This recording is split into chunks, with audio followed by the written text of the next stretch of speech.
In the still of the night, I think of you. My heart beats with every thought of you. You're the one I can't let go. In your arms, I find my home. Miércoles 10 de agosto del año 2016. Los directivos médicos del Hospital de Niños de Tucumán me dan el parte que jamás pensé que iba a recibir. Se decretaba la muerte cerebral de mi hijo Joaquín y había que desconectar el respirador que lo mantenía con vida. Joaquín fue mi primer hijo, con 13 años en ese momento, y era un adolescente fuerte y sano. 3 días antes fuimos juntos a ver un partido a la cancha de San Martín. Al regresar lo dejé en casa de su mamá e instantes después me llaman diciendo que había sufrido un ataque. Inmediatamente ingresé al barrio donde vivía Joaquín y en las calles internas estaban todas las barreras corridas, producto que había ingresado antes que yo la ambulancia del 107. En su casa Joaquín estaba tendido en el suelo, lo rodeaban los médicos del 107 y un médico cardiólogo que era del barrio que había sido el primero en llegar a asistirlo. La doctora, que estaba arrodillada junto a él, me mira, me pregunta si yo era su papá y me dice que Joaquín estaba muerto, que iban a proceder a reanimarlo. Y fue así. Luego de un arduo trabajo, Joaquín respira nuevamente y lo trasladamos al Hospital Carrillo de Yerbabuena. Al ingresar al hospital, nuevamente sufre un paro y ya ahí es estabilizado por mediante un electroshock.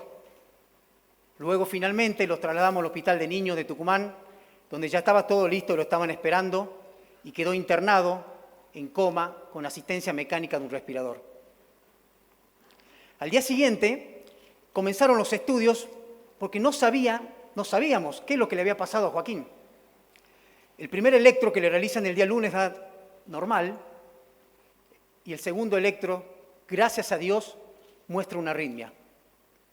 Que luego, que los especialistas, los arritmólogos lo vieran al informe, determinan que Joaquín sufrió un síndrome de QT largo, que es una cardiopatía congénita, que fue lo que le produjo esa arritmia.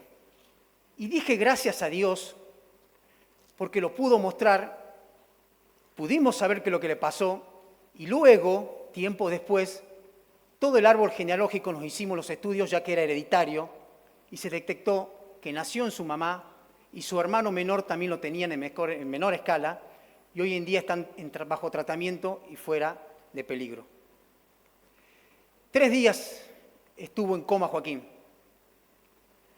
Y si bien la arritmia estaba controlada, al estar tantos minutos muerto en su casa, se le había producido un edema cerebral.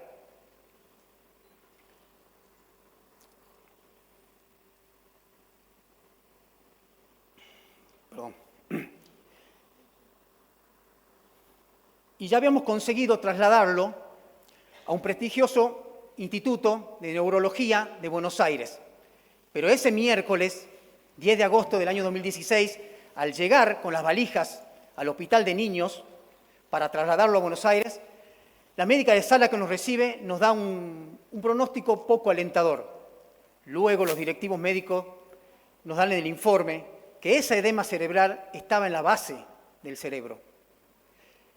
Y pasados los protocolos médicos pertinentes legalmente, se decretaba la muerte cerebral irreversible y había que desconectar el respirador.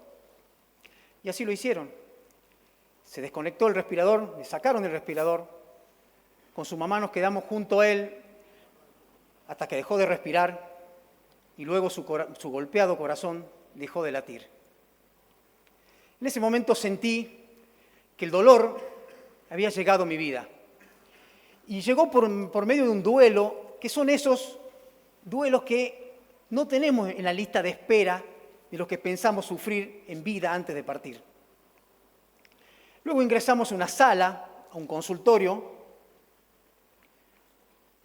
donde nos esperaban 2 médicos de delantal blanco, tablilla en mano, y luego de presentarse y darnos las explicaciones pertinentes, nos preguntan si queríamos donar los órganos de Joaquín. Eran médicos del CUCAI regional, del CUCAI Tucumán. Y yo tenía un tabú en mi vida, que no estaba de acuerdo con la donación de órganos por prejuicios o por malas creencias. De hecho, recuerdan los viejos DNI que había que poner sí o no a la donación de órganos. Yo siempre ponía que no. Pero en ese momento, ante esa inesperada pregunta, me adelanté a su mamá y algo interno salió de mí y dije sí. Al día siguiente, llegamos a las 5 de la mañana al hospital de niños con un amigo y una tía de Joaquín con su ropa para cambiarlo, y lo que vivimos ahí fue netamente revelador. En la oscura madrugada todavía del invierno tucumano, estaban todas las ambulancias del CUCAI estacionadas en la cuadra de la Guardia, con sus balizas encendidas que resplandecían en la oscura noche. Y al acercarnos a la puerta del hospital, salían las conservadoras con los órganos de Joaquín. La gente que estaba ahí, la poca gente que estaba ahí, cabe recordar que la gente que está fuera del hospital de niños a las 5 de la mañana es gente humilde o del interior que tiene su hijo o un familiar niño internado ahí adentro. Esa gente se puso de pie y comenzó a aplaudir.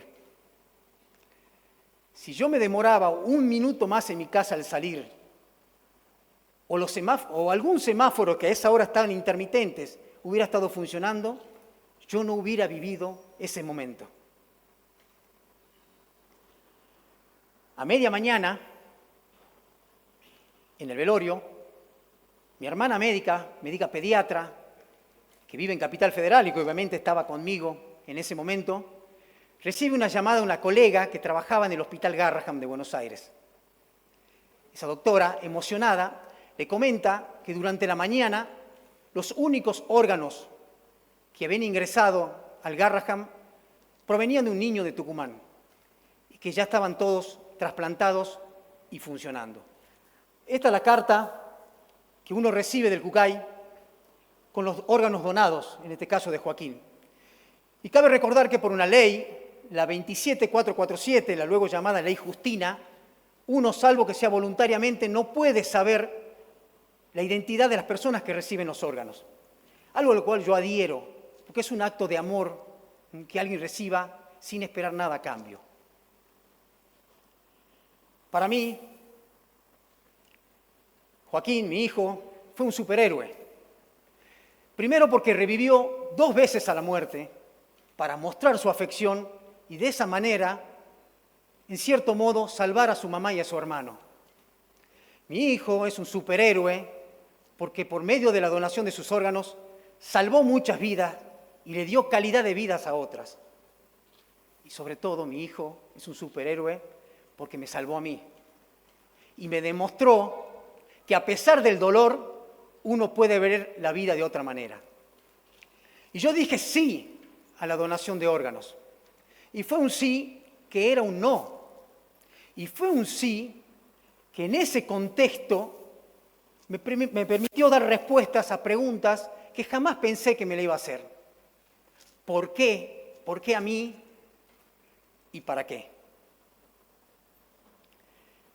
En el año 2005, Steve Jobs dio un discurso a los egresados de la Universidad de Stanford. Brillante de por sí, que lo escuché muchas veces en mi vida. Hoy me resuena de ese discurso una parte que él habla de conectar puntos. Y que uno no puede conectar puntos mirando al futuro, sino mirando hacia atrás y confiando que esos puntos alguna vez se unirán generando un impacto. Ese sí fue el punto de partida de una serie de hechos de acto de amor que empezaron a dar respuestas a esas preguntas. Yo estoy involucrado en un club de rugby, muy hermoso de por sí, que es el Liceo Rugby Club de Tucumán, que ese año, en el 2016, iniciábamos nuestra vida en San Pablo. Después del velorio, donde fui muy acompañado por el club, Me tomé unos días, obviamente, con mi familia. En ese interín recibo el llamado de Mariano, que era el capitán del plantel superior, en donde me propone realizar un torneo con el nombre de Joaquín. Teniendo el aval de su mamá y de toda la familia, me puse al frente de la organización y el 13 de noviembre del año 2016 se realiza el primer torneo de Rugby 7 Joaquín Quintana. Pasaron ya 7 ediciones de ese torneo, en donde siempre fuimos con un mensaje sobre el legado de Joaquín, relacionándolo con los valores del deporte y la vida, y la trascendencia después de la muerte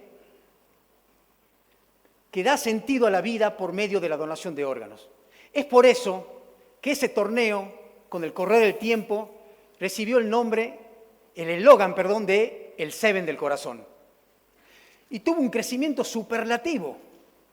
En la última edición, en noviembre del año pasado, tuvimos la presencia de 28 equipos, pertenecientes a 19 clubes, los más grandes del NOA, con 400 jugadores en cancha recibiendo el mensaje de Joaquín. Pero no podíamos quedarnos, no queríamos quedarnos solo con que ese mensaje fuera un público limitado que nos puede dar el torneo y el rugby. Y es por eso, para continuar realizando actos de amor y que nuestro mensaje trascienda mucho más hacia otros lugares, es que creamos y se constituyó la Fundación Joaquín Quintana. Sin querer, en marzo del 2017, meses después del primer torneo, como parte del recuerdo a Joaquín por medio de la conmemoración de su natalicio, su primer natalicio después de su muerte, plantamos en el club un arbolito, una duranta hermosa, muy parecida a esta que me acompaña aquí. Y se transformó en un símbolo poderoso, en un símbolo que nos permitió materializar lo que no podemos ver, pero sí podemos sentir.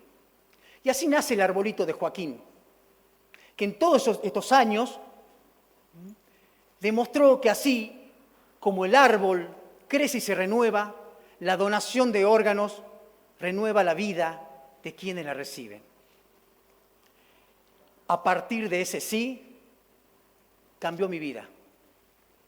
A partir de ese sí, se transformó mi dolor en actos de amor.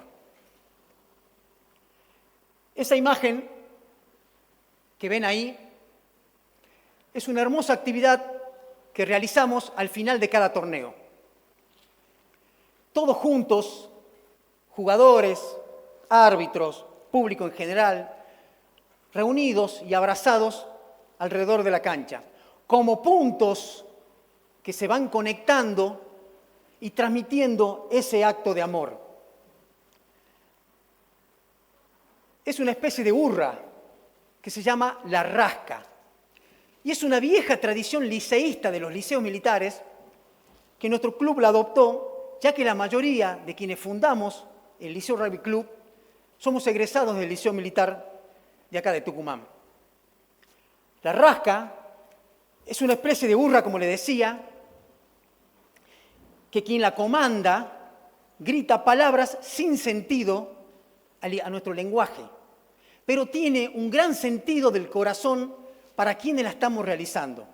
Y en nuestro club, como era en el Liceo Militar, la realizan los chicos desde 6 años hasta los planteles superiores. Y se la realiza al final de cada partido, no importa el resultado. Cuando éramos liceístas, cuanto peor era la actividad, más fuerte se gritaba la rasca. En nuestro club, cuando perdemos, más fuerte se grita la rasca. Porque nos invita a que todos juntos, gritando esas palabras que solo nosotros entendemos, a pesar de lo que se vivió, hay un futuro mejor que nos va a encontrar a todos juntos. Pensaba, ya que fueron un público espectacular, conmigo y con mis compañeros oradores, invitarlos a todos a que terminemos mi charla y terminemos este hermoso evento, TEDx Yerbabuena 2024, realizando todos juntos la rasca. Yo se lo voy a explicar, ¿les parece bien? Sí. ¿Ah? ¿Les gustaría? Bien, bien. Les pido por favor que se pongan de pie, ingresen mis compañeros. La pelota es quien siempre nos acompaña, que en este caso es el medio difusor de todo esto. Como le dije, la rasca se realiza con palabras sin sentido, no van a entender nada de lo que se dice ahí. Pero todos hoy en día tenemos un porqué. Cada uno de ellos, la historia que transmitió, cada uno de ustedes, la historia que recibió. Y recuerden, se grita con el corazón. Una pequeña práctica, no la vamos a hacer ahora. Yo voy a decir a la rasca, rasca. Ustedes van a responder a la rasca, rasca. Neronga, neronga, neronga, neronga. Ipirihuí, ipirihuí. Ipiriguá, ipiriguá.